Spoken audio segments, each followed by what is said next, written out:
move it for world of weather.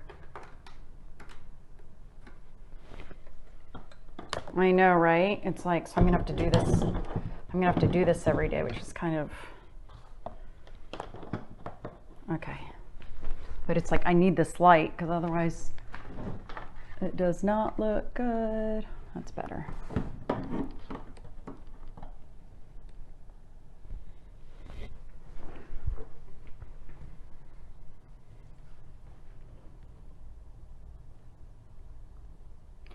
So, I'm hoping I don't get too many questions today because I don't know like dates off the top of my head. You know what I mean? Okay. Okay. Yeah. Because it's like people, like if they say, when did, when's the, what date was, and I'm like, oh. I mean, I wish I knew that off the top of my head, but.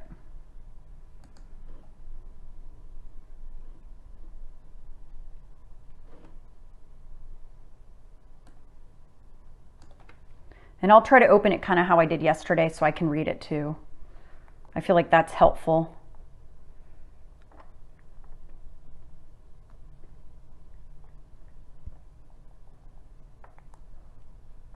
Okay.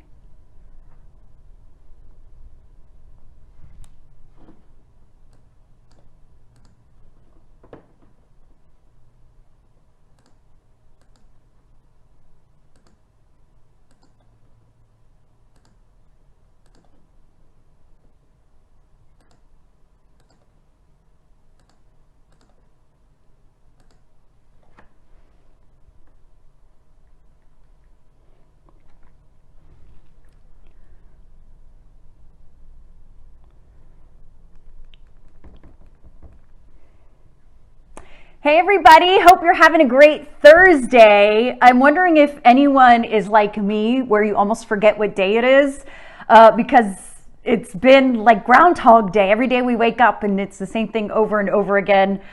It's funny because my kids still wake up and say, let me turn my microphone down. I feel like I'm a little bit loud. Okay, my kids still say, what are we doing today? And I say, the same thing we did yesterday. We can't go anywhere. So hope you guys are making the most of it. I know here at my house, I've never played so much Monopoly in my life.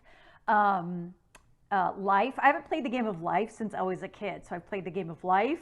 My kids are actually outside right now doing sidewalk chalk. I've been seeing on Facebook these really great images where everyone's going and they use painter's tape and they do stained glass. So I told my kids, go do that for Easter. And the reason we're doing it today, it's not raining again until Sunday. So that chalk is going to stay through Sunday. So mom and dads, if you're looking for ideas to do, because I think as moms, we're all looking for ideas constantly to keep the kids entertained, try the sidewalk chalk idea. You just get painter's tape, you put it in different shapes, and then you color it with chalk. And the good news is it will stay through Easter Sunday because the next chance of rain is on Sunday. So I told my kids to make it kind of Easter themed. So just something to do. I don't know if I can see them from where I am. I'm actually in my bedroom, but maybe we'll take the camera out later and we can see if we can get a glimpse of them. The only bad thing is they used the entire roll of painter's tape and they wanted more. So hopefully you have enough painter's tape laying around. Maybe you can use other types of tape as well. So that's what we're doing here at the Valdez household. Hope the rest of you are doing well. It is 1:15. That means it's time for our world of weather, and today's topic is Georgia extremes. So, and it's more facts. This is more water cooler topics. So it's what's the coldest it's ever been? What's the wettest it's ever been? What's the hottest it's ever been? What's the most snowfall we've ever had? What's the driest it's ever been? So it's all about extremes here in Georgia. So hopefully you find it as fascinating as I do. It's fascinating to me because I'm all about numbers and science. And I love looking at things like this. So it's always interesting to me. So I'm hoping you enjoy it as much as I do. Today's going to be more based on the graphics, more graphics based, just because there's no really any explainers or experiments or anything visual I can do for you to talk about Georgia extremes. So we're not going to have Oreo cookies in this one and globes and flashlights, but definitely as we head into next week, we're going to have Hurricane Week, and we're going to be talking about hurricanes each and every day. So I hope you'll join me for that, because if you are fascinated by hurricanes like I am, I think you're really going to like next week as we talk about where they form, depending on the months, where they form, certain months of the year, how they form. We're going to talk about storm surge and what that means. And today even we're talking a little bit about hurricanes in Georgia. What's the worst hurricane that's ever impacted Georgia? And actually next week, one of our topics is why do hurricanes often not make landfall on the Georgia coast? There's a scientific reason for that. So we'll be talking about that during Hurricane Week next week. So I'm going to flip this around. I'm kind of talking fast, so I apologize. My computer's in a different spot because I got a whole new setup. Actually, I'm going to show you behind the scenes.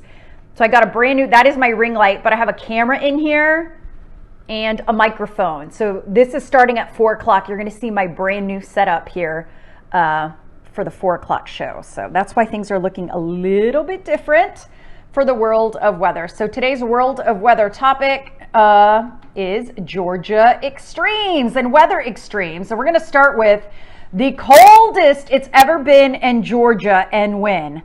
The coldest it has ever been was 17 degrees below zero.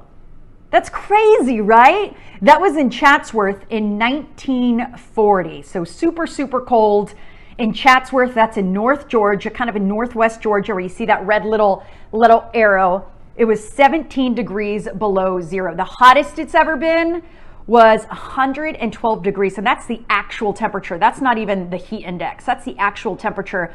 That was in 1952. So crazy. Those are definitely two big extremes and not something we see often. Another weather extreme, 24-hour rainfall. This is the most rainfall we've had in a 24-hour period, was 21 inches. That is devastating rain. That is in South Georgia, so not in our viewing area.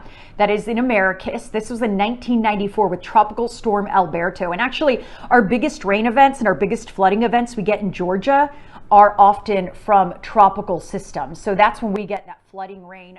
The big rain event we had in Austell just several years ago, that was actually a tropical system that came up the Gulf of Mexico and it stalled over Georgia, bringing us all that rain.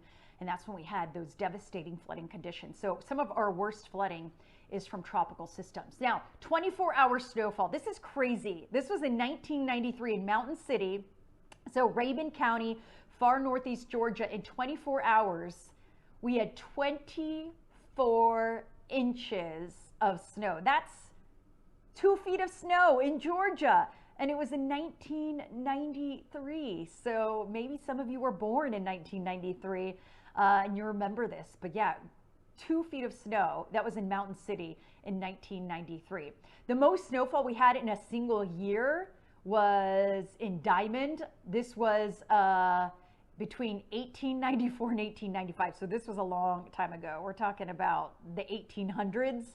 But in 1 year, we had 39 inches of snow, which is nuts. We talked about the average snowfall earlier this week in Georgia, and the average snowfall, I mean, you're talking about 2 inches. And so the fact that we had 39 inches across North Georgia, that is a crazy amount of snowfall, not something we see very often. So those were weather extremes for the entire state of Georgia. Now we're going to talk about weather extremes for the Atlanta metro area. So in Atlanta, the hottest it ever was in 2012. It reached 106 degrees. Can you imagine 106 degrees? That's nuts. I mean, we see 90-degree days, 95-degree days, but when you get in the triple digits, especially 106, that's certainly very, very hot. The coldest it's ever been was 8 degrees below zero. And this was in Atlanta. This was in 1985. So yeah, very cold. I can't even imagine. Other extremes, we had a heat wave in 2007. And a heat wave is when you have heat for a prolonged period of time. And a heat wave can be as little as 2-3 days. It can be 2 weeks. But this particular heat wave was in 2007. It was in August. It was between August 8th and August 17th. And every single day between August 8th and August 17th, we got to at least 100 degrees. Yikes, yikes. Can you imagine? I mean, you can't even play outside when it's 100 degrees. And here in Georgia, we have heat and humidity. It's not like Phoenix, where it's a dry heat, where 100 is hot, but it's bearable. We're talking about a humid 100 degrees, and it happened for 9 days in a row. Also, the most snowfall we had in Atlanta in 24 hours, so in a one-day period, in Atlanta in 1940, we had more than 8 inches of snow. So in February of this year, I believe it was February 8th, we had 6 inches across portions of Hall County and Cherokee County. We did not get that in Atlanta, but this was actually in the city of Atlanta. We keep our records in Atlanta at Hartsfield-Jackson International. So when you see these totals and these numbers, this was officially reported at Hartsfield-Jackson International Airport. So in 1940, the airport had 8.3 inches of snow. Now we're talking about the wettest year, and this was in 1948, so a long time ago.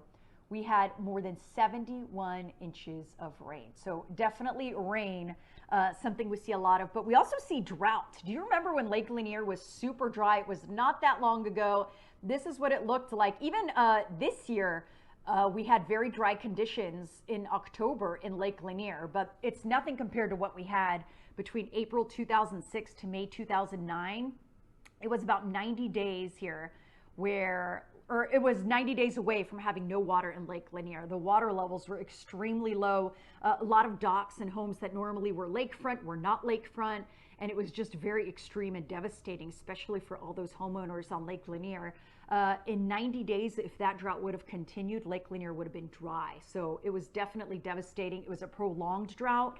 And here in Georgia, we get a lot of extremes, and we have short-term droughts, which is what we saw last year. We had a short-term drought where it only lasted for a few months. It happened in October. This was a long-term drought. So long-term droughts are much worse than the short-term droughts because they last for a lot longer and the effects are obviously a lot greater. The longer the drought lasts, the worse it's going to be. This is something we talked about yesterday, the pollen season. We have extreme pollen in North Georgia, and it's the pine pollen that leaves all that yellow gunk on cars. And we see that again starting in the middle of March and through April. And that is an extreme we have here in North Georgia, just extreme amounts of pollen. Now, what about severe weather? April is the peak of our severe weather season.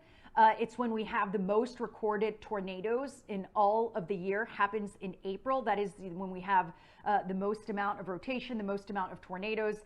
And the strongest tornado we ever had in Atlanta, in Georgia, I should say, North Georgia, was the Gainesville tornado in 1936. It was an F4 tornado. This thing was massive. And we had letters that were blown 70 miles. People found mail in Anderson, South Carolina that started off in Gainesville, Georgia. F4, and keep in mind, EF5 is the strongest tornado. And yes, we see a lot of tornadoes in North Georgia, but they're usually very weak, short-lived tornadoes. We see a lot of EF0s, possibly EF1s. So yes, we see a lot of tornadoes, but they're short-lived, weak tornadoes. We don't see strong tornadoes. So seeing an F4 tornado in Gainesville, certainly one for the record books. Thankfully, it was not recently. It was back in 1936. Now we're going to move on to hurricanes. And again, we're going to be talking about a lot of hurricanes next week. So if you are interested in hurricanes, make sure you join us for the world of weather. It was in 2018, Hurricane Michael was the strongest hurricane to impact Georgia since the 1890s. So this was recently. Do you remember Hurricane Michael affected Georgia? The one before that, it was a Category 3, made landfall there very close to South Georgia before kind of impacting the entire south eastern coast. But Hurricane Michael was the strongest hurricane to impact Georgia since the 1890s. So certainly it was a mess. So today's trivia, very similar to yesterday's trivia. What is the yellow pollen that is all over cars outside? And it is pine pollen, because again, we have extreme of pine pollen. We have a lot of pine trees, but just pollen in general. So I'm going to move this away so I'm not so close to you. I'm going to go on here. I have you on my iPad so I can read your questions and see what kind of reaction we're getting here. Again, today's lesson isn't as visual, but I think it's important because I think extremes, it's just interesting, especially if you're fascinated by the weather like I am. It's always interesting to learn about extremes. So let's see. Good afternoon.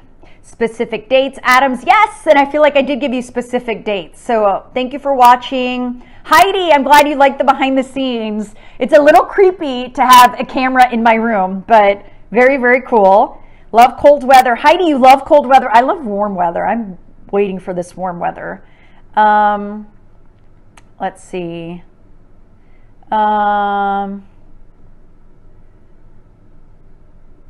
Let's see, I'm reading your comments. A lot of you have comments. You were living in Florida in 1995. So Bob asked an interesting question. What is the snow to rainfall equivalent? Is it 10 to 1? Bob, it actually depends. And that's one of the hardest parts about snow forecasting as well, is sometimes it's a wet, mushy snow, so the equivalent is a lot lower. Whereas places like Colorado, they get that really big fluffy snow, so the equivalent is a lot higher. So it really depends on the snowfall. Here in Georgia, the snow to rain equivalent in general is not a 10 to 1 ratio. It's much lower because we get more of that mushy wet snow just because we usually don't have that cold air throughout the entire atmosphere. Let's see. Oh, you remember when it was 106? That's oh, Heidi hates summer in Georgia. Enough doom and gloom. Cindy, we're giving you all of it. Let's see. Bring on the heat. Alexander, I agree. Bring on the heat. So I think I have all your questions. I love that you guys are watching World of Weather. Hopefully you enjoyed learning about today's extremes. Tomorrow's topic is, let me see, because I forget. Everything starts to run together. Tornadoes. Tomorrow's topic is tornadoes. We're going to learn, we talked a little bit about severe weather in our first week of World of Weather, but we're going to go into much more detail on tornadoes, what an EF0 is, what an EF1 is, what an EF2 is. We're going to talk about in April, because this is the peak of our severe weather season, where the peak of tornado activity is in April. We're going to talk about tornadoes in Georgia. So we have a lot to talk about tomorrow. If you are fascinated by tornadoes, tomorrow is the day for you. And then next week, we are doing Hurricane Week on World of Weather. So we're going to try to come up with some cool experiments to talk about hurricanes. We'll try to do some fun stuff because I know the kids really like it when we have some experiments and some fun visuals. So we're going to work on that to make it more interesting for next week. But again, we're in my room doing this World of Weather. Hopefully you'll join at 4 o'clock and you'll see the behind the scenes and see. Let me know how you like my setup. It should look a lot better today because I have a real camera. I was actually doing it on my cell phone before.